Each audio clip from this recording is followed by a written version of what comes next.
Hello everybody, it's Dr. Demelza here in our Nest facility, which is Niabi's Enrichment Supply and Task Room, and I'm here with an Enrichment Innovation segment. So I'm going to show you or walk through how we make an enrichment device out of an everyday object, and in this case it's going to be for our camels and our giraffe.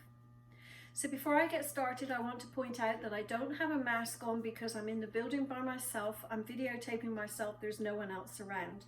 The second thing is, if you hear any clicks going on in the background, then that's just the water tank system that's working, and it's also in this building. So we're going to be talking through how we make in this case it's going to be a pot and pan mobile for our, as I said, our giraffe and camel. So I'm going to step through all the parts and pieces that we would use and the things that we think about when we're making our enrichment devices. But essentially we're just going to use regular old pots and pans. In this case, we went to a local thrift store and we picked up some of these pots and pans. So what do we look for? We want something that's nice and sturdy. This is going in with camels and giraffes, so we wouldn't use plastic items or anything like that. So in this case, it's metal. There's no sharp edges on them, which is important when we're looking at metal devices. And then in particular on the pans here, we want to make sure that the handles are really securely on and sturdy. And now I'm going to step through some of the other items that we use to make this mobile, and then I'll show you a completed one at the end, and then hopefully in a different segment we'll show you them being used by the animals in question.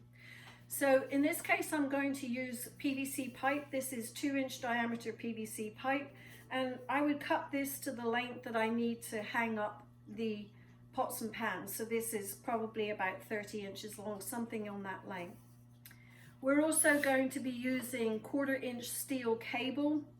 We tend to steer away from using rope because rope deteriorates much more quickly, frays, and will break more easily than this cable. So we use the cable, and along with the cable we use a ferrule which will clamp the cable tightly together.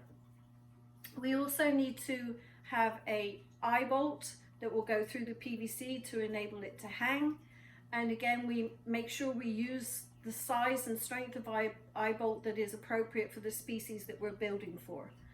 Now, we always use lock nuts to secure any bolts. We don't use regular nuts because they have a tendency to work loose, and so we want to use a lock nut on that. So some of the other tools that we would need a cable cutter to cut the cable. We will of course need the ferrule that goes with the cable. We need this swagging tool, which is what clamps the cable and the ferrule together.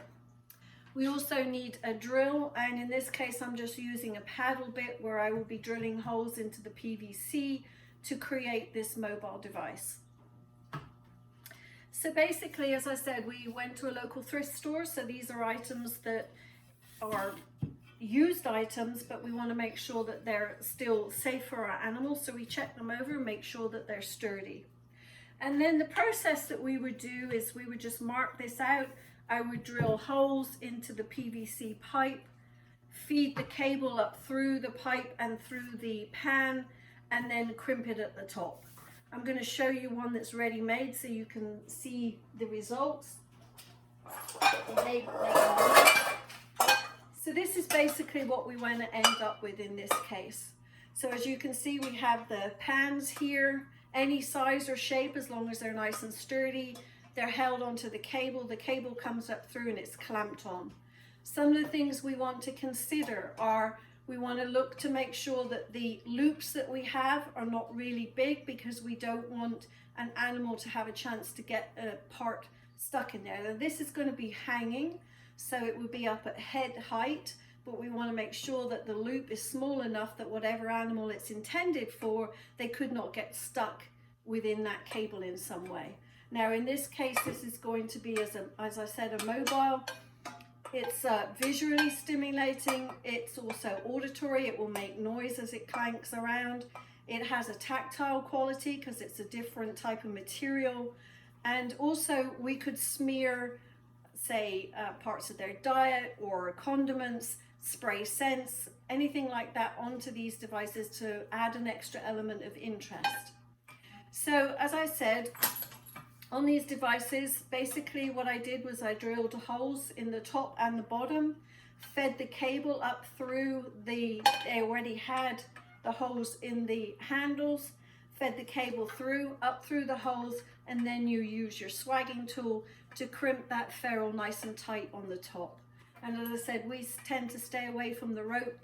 These will just last that much longer. They have a really high tensile strength. If an animal tugs on it, it's going to take quite a lot to break it. So that basically is our innovation for today, using a everyday object from someone's kitchen. And these are used objects. We reuse objects whenever we can. They're inexpensive to get.